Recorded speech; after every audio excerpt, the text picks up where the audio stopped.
Dear student, welcome in class. पिछली class में हम लोगों ने स्टार्ट किया था preparation method of haloalkane and haloarene. Haloalkane और हैलो एरीन के निर्माण की विधियां, जिनमें से पहला मेथड पढ़ लिया था हम लोगों ने हैलोजिनेशन। आज उसी के आगे कंटिन्यू करेंगे। आज की क्लास में हम लोग पढ़ेंगे सेकेंड मेथड। सेकेंड मेथड को स्टार्ट करते हैं। इसको पढ़ेंगे हम लोग फ्रॉम एल्कीन। एल्कीन से बनाते हैं। कैसे बनाएंगे एल्कीन से, आइए देखते हैं। एल्कीन क्या होती हैं? जिनमें डबल बॉन्ड प्रेजेंट होता है, कार्बन कार्बन के बीच जिनमें डबल बॉन्ड होता है वो कहलाती हैं एल्कीन। एल्कीन से हम लोग बनाएंगे किससे रिएक्शन कराकर? हाइड्रोजन हैलाइड से। जैसे HCl से करा देते हैं, या इसकी जगह HX ले लेते हैं।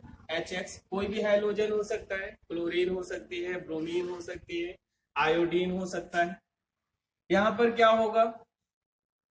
इलेक्ट्रोनिगेटिविटी किसकी ज्यादा है? हैलोजन की। हैलोजन की ज्यादा है, और तो इस पर कैसा चार्ज आएगा? माइनस। इलेक्ट्रॉन इसकी ओर मूव होंगे। यहां पर जो विदलन होगा हेट्रोलिटिक विदलन होगा, विषमांश विदलन होगा। विषमांश विदलन में क्या होता है? इलेक्ट्रॉन जो है वो अत्यधिक ऋण विद्युतीय तत्व की ओर विस्थापित होते हैं, जिससे इस पर ऋणावेश और इस पर धनावेश। इस पर धनावेश है तो पहले अटैक कौन करेगा? यहाँ पर H plus ion. H plus कैसा हो गया? इलेक्ट्रॉन स्नेही अभिकर्मक, इलेक्ट्रोफिलिक रीजेंट है। और ये जो रिएक्शन है ये इलेक्ट्रोफिलिक एडिशन रिएक्शन कहलाती है। हम लोगों ने फर्स्ट ईयर की क्लास में बहुत अच्छे से पढ़ रखा है योगात्मक अभिक्रियाएं, जिनमें मार्कोनी का आपका रूल वगैरह अप्लाई करके पढ़ा था। जिन बच्चों ने नहीं पढ़ा है उनके लिए आगे फिर से वीडियो बना देंगे। देखते हैं। तो यहाँ पर क्या होगा? एक कार्बन पर हाइड्रोजन अटैक करेगा तो दूसरे पर कौन अटैक कर जाएगा? Halogen atom. तो यहाँ पर फॉर्मेशन किसका हो जाएगा? यहाँ पर एक पाई बंद ब्रेक होगा। यहाँ पर जहां डबल बंद है वहां क्या होता है? एक सिग्मा बंद, एक पाई बंद। पाई बंद ब्रेक होगा और दो नए सिग्मा बॉन्ड का फॉर्मेशन होता है। जब एक पाई बंद टूटता है तो दो नए सिग्मा बंद बनते हैं। तो यहाँ पर कौन अटैच हुआ है? H, और दूसरी जगह क्या होगा? X। तो ये क्या हो गया? Haloalkane.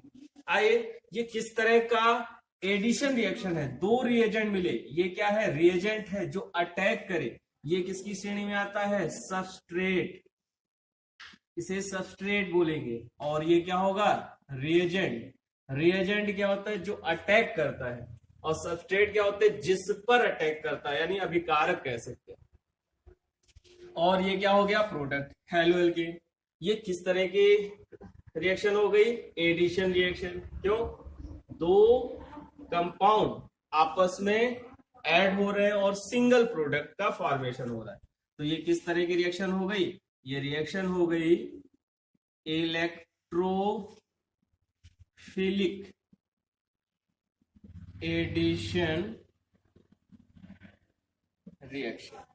ये इलेक्ट्रोफिलिक एडिशन रिएक्शन, इलेक्ट्रॉन स्नेही योगात्मक अभिक्रिया।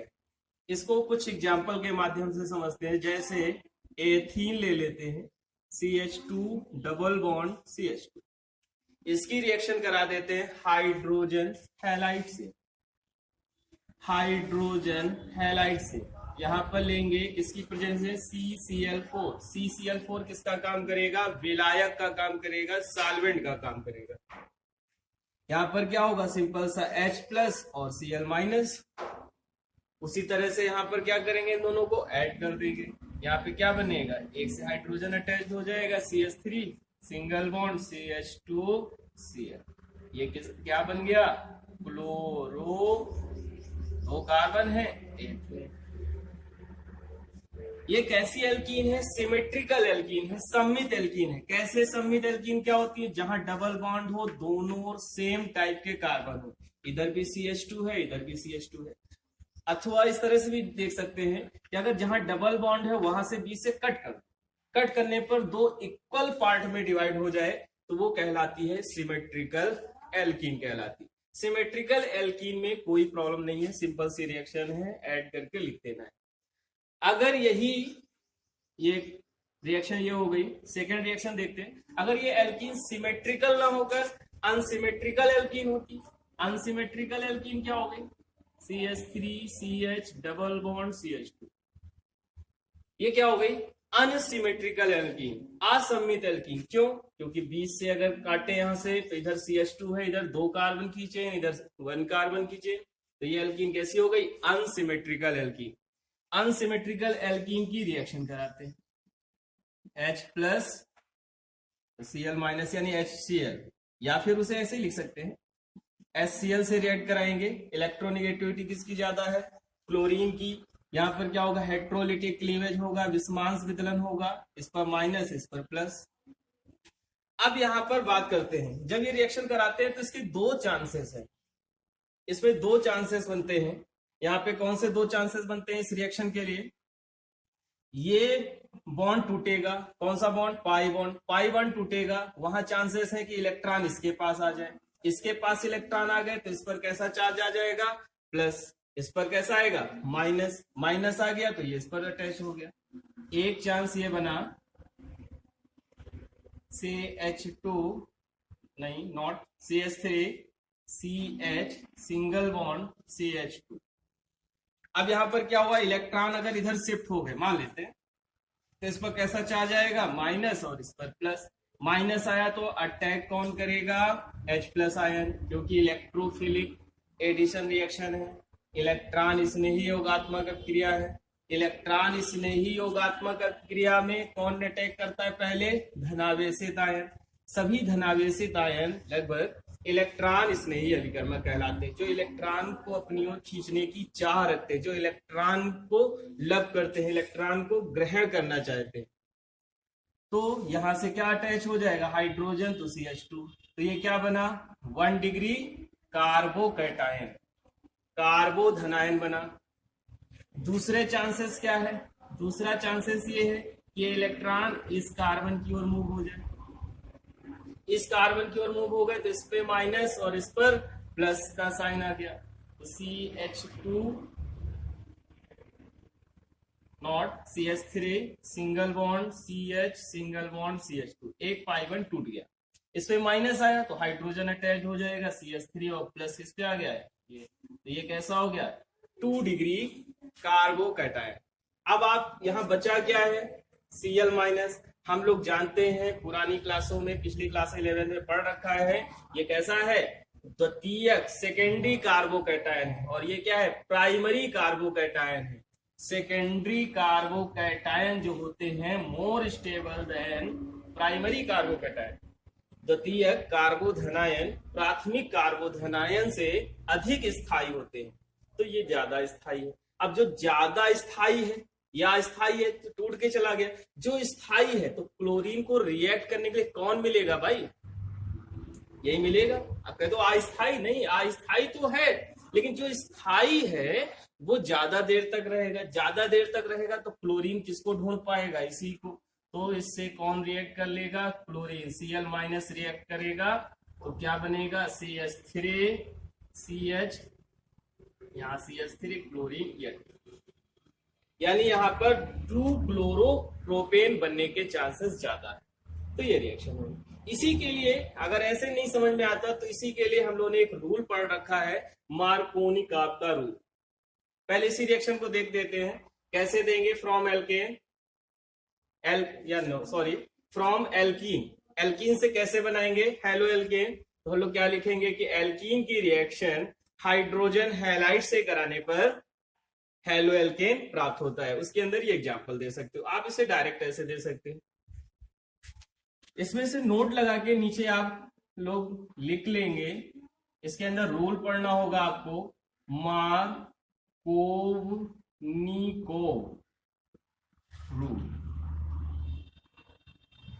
Markovnikov rule. ये क्या होता था, मार्कोनिकोव रूल केवल और केवल लागू होता है, फॉलो होता है अनसिमेट्रिकल एल्कीन के लिए। ये किसके लिए लागू होगा, अनसिमेट्रिकल एल्कीन यानी असम्मित एल्कीन के लिए, सम्मित एल्कीन के लिए नहीं है।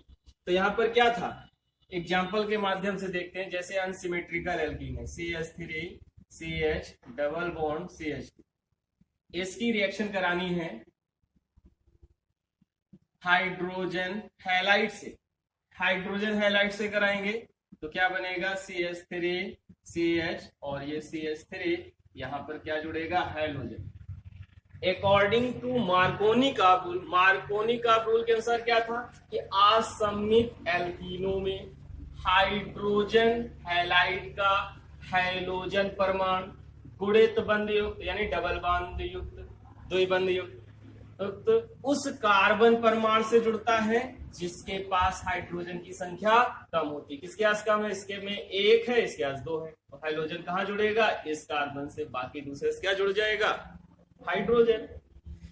यानी अकॉर्डिंग टू मार्कोनी का rule in unsymmetrical alkene, in unsymmetrical alkene the addition of hydrogen halide, in addition of hydrogen halide the addition of halogen atom take place at that doubly bonded carbon which have least number of hydrogen atom।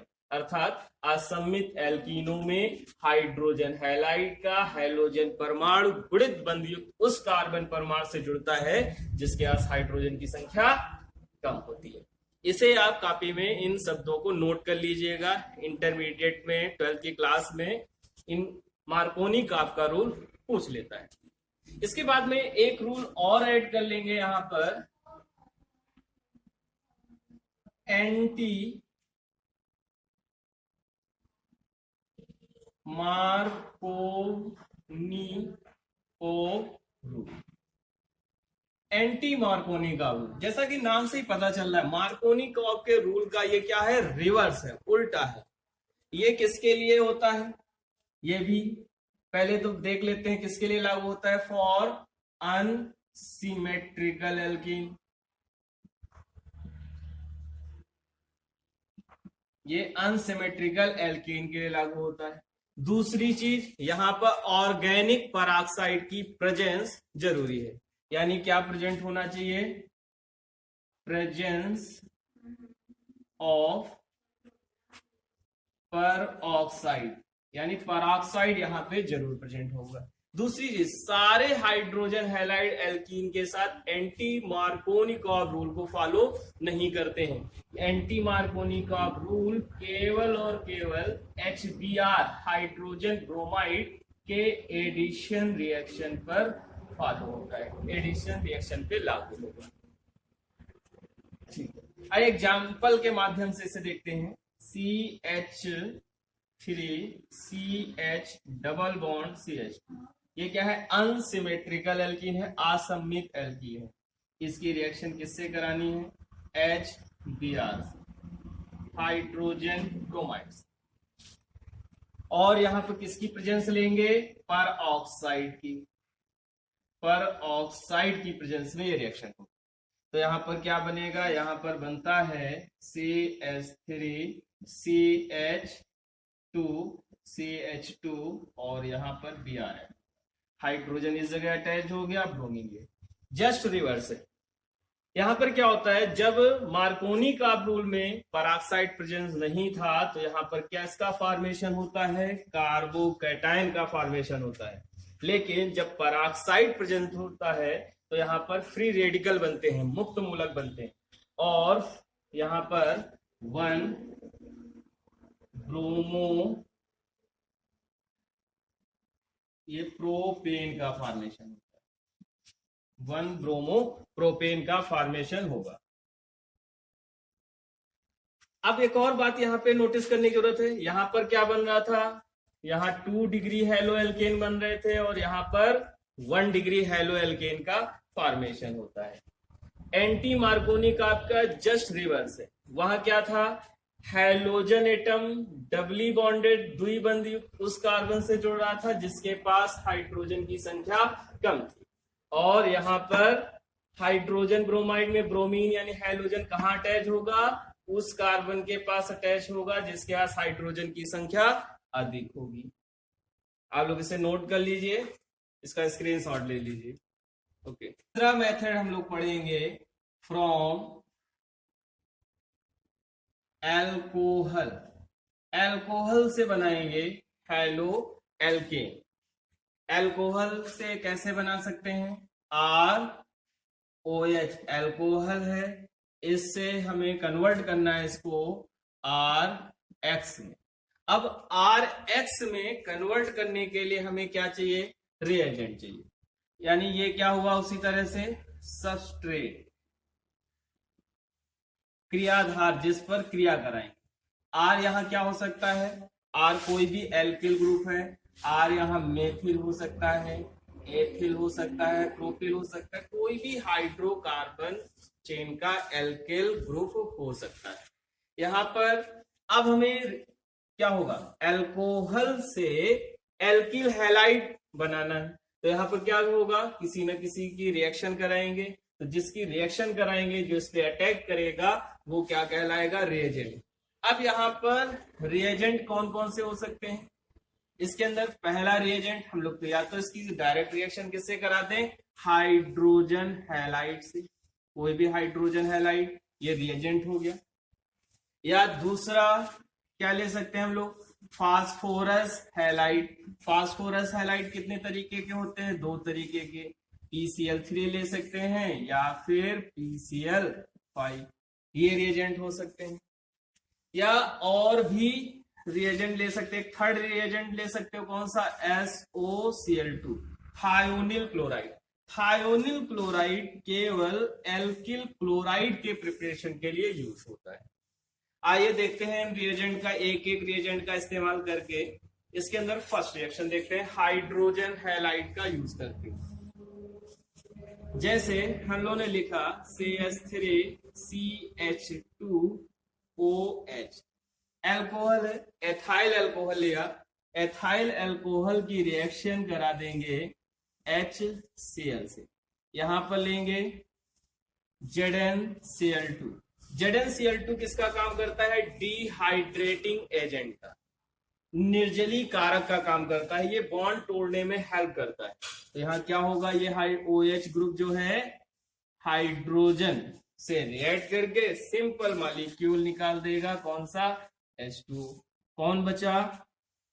CH3, CH2 और Cl। क्या बन गया यहाँ पर? ये chloro ethane बन गया। कुछ और चेक कर लेते हैं। जैसे सेकेंडरी अल्कोहल ले लेते हैं। सारे के सारे अल्कोहल के लिए यही रूल है, CH3 CH3।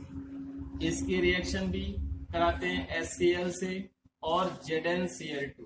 HCl से रिएक्शन कराएंगे हाइड्रोजन हैलाइड से, तो डिहाइड्रेटिंग एजेंट की जरूरत पड़ती है। डिहाइड्रेटिंग एजेंट कौन कौन से हो सकते हैं? ये होता है H3PO4 हो सकता है, फास्फोरिक एसिड हो सकता है, एनहाइड्रस ZnCl2 होता है और H2SO4। मेनली आपको अपने सिलेबस में इनको पढ़ना है। ये डिहाइड्रेटिंग एजेंट कहलाते हैं। तो डिहाइड्रेटिंग एजेंट की प्रेजेंस में क्या होगा? OH H+ से या हाइड्रोजन से रिएक्ट करके वाटर मॉलिक्यूल रिमूव करेगा, जल काणु बाहर निकाल लेगा और बचेगा क्या?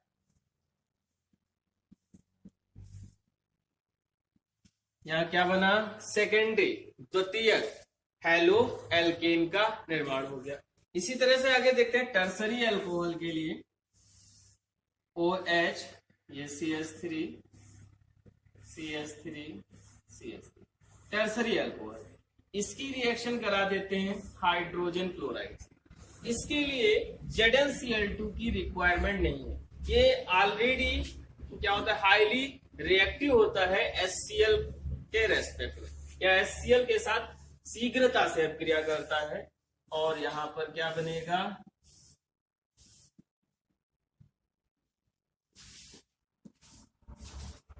प्लस वाटर मॉलिक्यूल रिमूव हो जाएगा। HCl और ZnCl2 का मिक्सचर जो है ये क्या कहलाता है? Lucas reagent. और ये कभी कभी आ जाता है एग्जाम में, इसको ऐसे भी पूछ लेता है कि हाउ, अब जब नेक्स्ट चैप्टर पढ़ेंगे कि कैसे आप प्राइमरी सेकेंडरी टर्सरी अल्कोहल में डिफरेंशिएट करेंगे, तो हम लोग ल्यूकास टेस्ट का यूज करते हैं प्राथमिक द्वितीयक तृतीयक अल्कोहल में विभेद करने में। यहाँ क्या है, जैसे ही HCl डाला तुरंत तो क्या होता है, मिल्की कलर का, दूधिया कलर का सोल्यूशन गेन होगा। यहाँ पर आगे क्या होगा, स्लोली होगा, कुछ समय बाद होगा सेकेंडरी में, और प्राइमरी में क्या होगा, जब उसे बहुत हीट करेंगे तब मिल्की कलर आएगा। तो ये आगे की बात है, इसे आगे हम लोग पढ़ेंगे। अब इन्हीं में बात कर लेते हैं कि जो HCl है, HBr है, HI है, ये कैसे रिएक्ट करते हैं। तो इनमें से कुछ और देखते हैं, जैसे अल्कोहल है ROH, इसकी रिएक्शन करा देते हैं HBr से। अब आपको मालूम है HBr है, तो यहाँ पर OH के बीच बॉन्ड को तोड़ने के लिए हमें क्या चाहिए, डिहाइड्रेटिंग एजेंट चाहिए। तो यहाँ पर क्या लेंगे, H2SO4 लेंगे, और तो यहाँ क्या बनेगा, RBr plus H2 water molecule. अभी आपको पहले बता चुके हैं कि R की जगह यहाँ पर क्या हो सकता है, मेथिल ग्रुप हो सकता है, एथिल हो सकता है, कोई भी एल्किल सीरीज हो सकती है। तो R की जगह आप एक बार मेथिल अल्कोहल, एथिल अल्कोहल लेकर इसी तरह से आगे रिएक्शन एक बार लिखने की कोशिश करेंगे। इन रिएक्शन को हम लोग ऐसे भी लिख सकते हैं, ROH। मान लेते हैं कि आपके पास हाइड्रोजन ब्रोमाइड जो है रिसेंटली लैब में नहीं है, तो आपके पास अगर पोटेशियम ब्रोमाइड है, KBr है, प्लस तो H2SO4 तो लेना ही पड़ेगा। रिएक्शन कराएंगे। आपको मालूम है जब हम लोग प्रिपरेशन ऑफ हेलो एल्केन पढ़ रहे हैं, प्रिपरेशन ऑफ हेलो एल्केन है तो हेलो एल्केन तो बनना ही है, तो यहाँ क्या बनेगा, RBr बनेगा, प्लस अब कौन बचा, क्योंकि डिहाइड्रेटिंग एजेंट की बात कर रहे हैं, निर्जलीकारक का काम करता है, तो H2O तो निकलना ही है, वाटर मॉलिक्यूल निकलना। तो ये हाइड्रोजन कहां से आ जाएगा, एक यहां से, तो एक हाइड्रोजन रिमूव हुई, तो अभी इसको पूरा करना है, तो पोटेशियम यहां से, पर इससे क्या होगा, ऐड हो जाएगा और बनेगा पोटेशियम हाइड्रोजन सल्फेट या पोटेशियम बाइसल्फेट। ये रिएक्शन इस तरह से भी बुक में कभी कभी दी होती है। इसी प्रकार आगे हम लोग देखते हैं, अल्कोहल की रिएक्शन करा देते हैं हाइड्रोजन आयोडाइड। यहां पर निर्जलीकारक डिहाइड्रेटिंग एजेंट कौन होगा, H3PO4 होगा, तो यहां भी क्या बनेगा, एल्किल आयोडाइड बनेगा और प्लस H2O1। यहां भी आप लोग मेथिल और एथिल ग्रुप का यूज करके इसी तरह से रिएक्शन को लिखने की प्रैक्टिस करेंगे। अगर ऐसे नहीं दिया है, मान लेते हैं हाइड्रोजन आयोडाइड आपको नहीं दिया हुआ है, तो बुक में कभी कोई रिएक्शन इसी तरह, जैसे ऊपर वाली रिएक्शन हम लोग पढ़ी, इसी फॉर्म में रिएक्शन दी होती है, तो अथवा करके से पढ़ सकते हो, ROH plus KI plus H3PO4। तो यहाँ एक बनना क्या है, एल्किल आयोडाइड बनेगा ही, प्लस वाटर मॉलिक्यूल रिमूव होगा ही। यहाँ क्या बचा, K और 2 हाइड्रोजन बचे, तो क्या बनेगा, डाई पोटेशियम हाइड्रोजन फॉस्फेट बना। ये सारी मेथड हो गई अल्कोहल से हेलो एल्केन कैसे बनाते हैं। आइए कुछ और रिएक्शन देखते हैं। दूसरा रिएजेंट उठा लेते हैं हम लोग, कौन सा रिएजेंट है, PCl3 या PCl5। पहले उठाते हैं, D नंबर करके लिखते हैं। आप इसे चाहें तो यहां पर हेडिंग भी डाल सकते हैं, हेडिंग ऐड कर लो, रिएक्शन विथ किसके साथ, हाइड्रोजन हैलाइड के साथ रिएक्शन, और यहां पर reaction with phosphorus halide, phosphorus halide, phosphorus halide के साथ रिएक्शन करा। चलिए देखते हैं, अल्कोहल की रिएक्शन करानी है फास्फोरस हैलाइड से। पहले PCl3 उठा लेते हैं, PCl3 लिया, तो यहां देखो कितने, यहां बनना क्या है, पहले तो RCl, कितने क्लोरीन है, 3, तो यहां पर कितने ले ले, 3, तो यहां पर 3 एल्किल हैलाइड बनेंगे, क्लोरीन बैलेंस हो जाएंगे। बचा कितना, 1 फास्फोरस बचा, 3 ऑक्सीजन, 3 का मल्टीप्लाई है, 3 हाइड्रोजन, 3 का गुणा किया है, तो क्या बचा, H3PO3 फास्फोरस एसिड बन जाएगा। ये रिएक्शन हो जाएगी फास्फोरस ट्राइक्लोराइड की। ये रिएक्शन बुक में कभी इस तरह से भी दी होती है, ROH, यहां पर फास्फोरस हैलाइड डायरेक्ट ना लेकर रेड फास्फोरस और प्लस कोई भी हैलोजन लेगा तो प्रोडक्ट इसी तरह से फॉर्म होंगे, RCl प्लस H3PO3। इस रिएक्शन को आगे हमें बैलेंस करने की जरूरत होती है। ये दोनों आपस में मिलकर क्या करेंगे, फास्फोरस ट्राइक्लोराइड ही बनाएंगे। तो X क्या हो सकता है यहाँ, X2, Cl2, Br2, I2, कुछ भी हो सकता है। यहाँ पर भी आप मेथिल और एथिल ग्रुप का प्रयोग करके दो दो रिएक्शन आगे और लिखेंगे। तीसरा हम लोग बात करते हैं, तीसरे रीजेंट का यूज करते हैं, कौन सा, थायोनिल क्लोराइड। तो यहां पर लिखेंगे हम लोग रिएक्शन विथ थायोनिल क्लोराइड, या ऐसे लिख देते हैं thionyl chloride, SOCl, thionyl chloride के साथ रिएक्शन करा। थायोनिल क्लोराइड, इस रिएक्शन से केवल और केवल हम लोग हेलो एल्केन में क्लोरो एल्केन का फॉर्मेशन कर सकते हैं।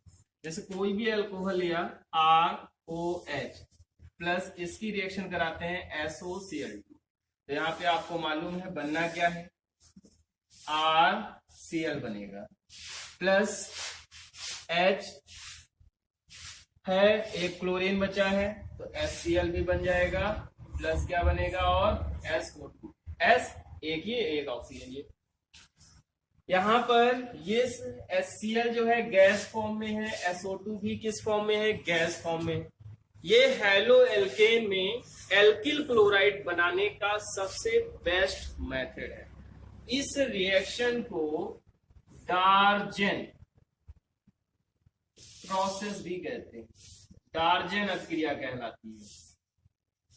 कभी कभी आपसे पूछ लेता है कि डॉर्जेन प्रोसेस जो है क्लोरो एल्केन बनाने का सबसे बढ़िया तरीका है क्यों, सबसे बढ़िया मेथड है क्यों, क्योंकि अल्कोहल की थायोनिल क्लोराइड से जब रिएक्शन कराते हैं तो क्लोरो एल्केन बनता है, साथ में जो साइड प्रोडक्ट बनते हैं HCl और SO2 दोनों किस अवस्था में है, गैस अवस्था में। गैस अवस्था में होने के कारण ये अपने आप बाहर निकल जाते हैं और बचता कौन है, HCl।